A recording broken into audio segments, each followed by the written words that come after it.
making a really nice mood boosting recipe. In my last video, I talked about mood boosting foods and tips to really boost your brain, and now we're going to be putting it into practice. So my recipe today is a really lovely salmon Buddha bowl.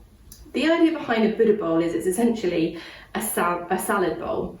It usually has some form of whole grains as a base, lots of vegetables, a protein source, and then some lovely accompaniments and dressings on the top. And you can adapt it to the season. So in winter time, you might want to go for kind of more warming foods and lots of cooked foods. In summertime, we can go for kind of fresher, zingier, raw foods as well. So today we're going for a nice summer salad Buddha bowl.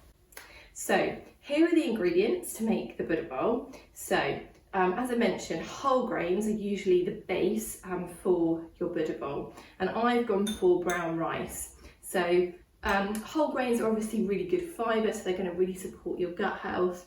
I like to go for brown rice because it's a slower release carbohydrate as opposed to white rice. But you could go for quinoa or a lovely whole grain mix.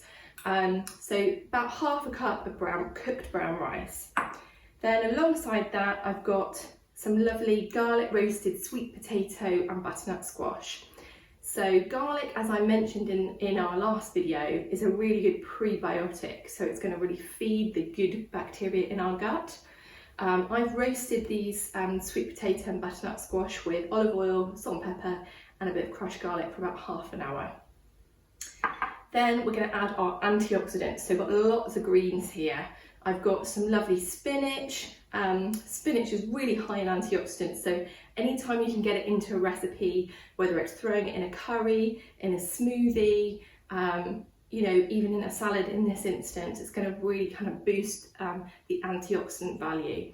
And antioxidants are really good for kind of soaking up any of that inflammation in your body, which may potentially dampen your mood. And then alongside the spinach, I've got some steamed tender stem broccoli and green beans. So I steam my vegetables because you tend to get a better retention of nutrients by steaming as opposed to boiling. So I usually steam everything, so invest in a good steamer is a top tip.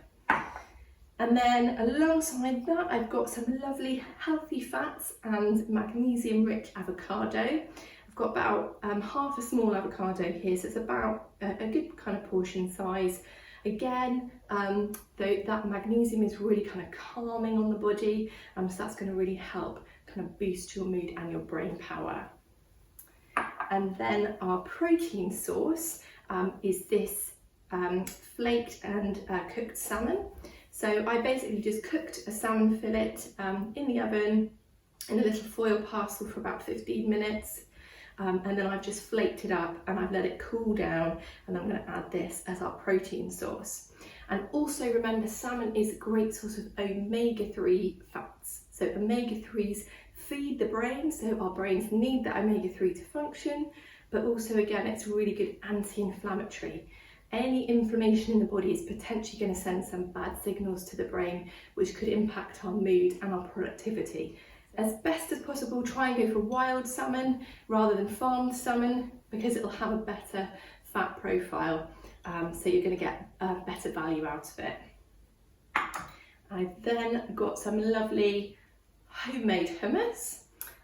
So this hummus, really simple. It's chickpeas, olive oil, lemon juice, garlic, tahini, which is sesame seed paste. I'm going to talk about that in a moment, and a bit of salt and a bit of water.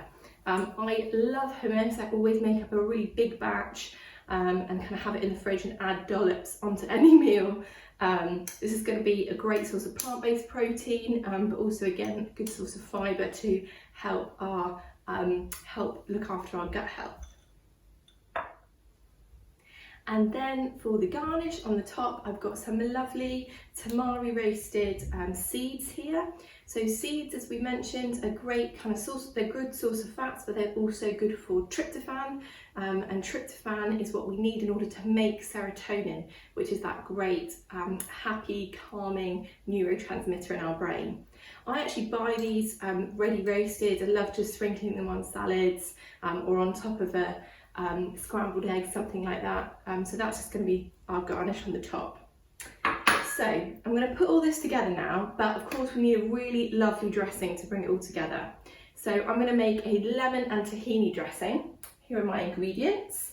So we're going to need about 1/4 cup of tahini. Tahini, as I mentioned, is a sesame seed paste, very popular in Middle Eastern cooking. I really like it in this dressing because it gives it a really creamy kind of texture. Good source of protein and also good source of calcium as well. So important to think about if you're vegan. 1/4 cup of olive oil, a couple of teaspoons of Dijon mustard and a couple of teaspoons of maple syrup, and then about 1/2 teaspoon of sea salt and a good crack of black pepper. And with that I've got some really lovely freshly squeezed lemon juice, about a couple of tablespoons. So I'm just going to put all of this in a jug, whisk it together, add a little drip of water just to kind of loosen it off, and I will show you the finished product. So I've got my lovely Buddha bowl all ready to go here. All it needs now is the dressing and a few seeds sprinkled on top. So I'm going to pop on probably about 2 tablespoons of the dressing, and then a good sprinkling of the seeds on the top, and there it is, ready to go. I really hope you have enjoyed this recipe video. My next video is going to be about pre and post workout nutrition, so great for you gym goers, and lots more recipes to follow soon. So hope to see you next time. Bye!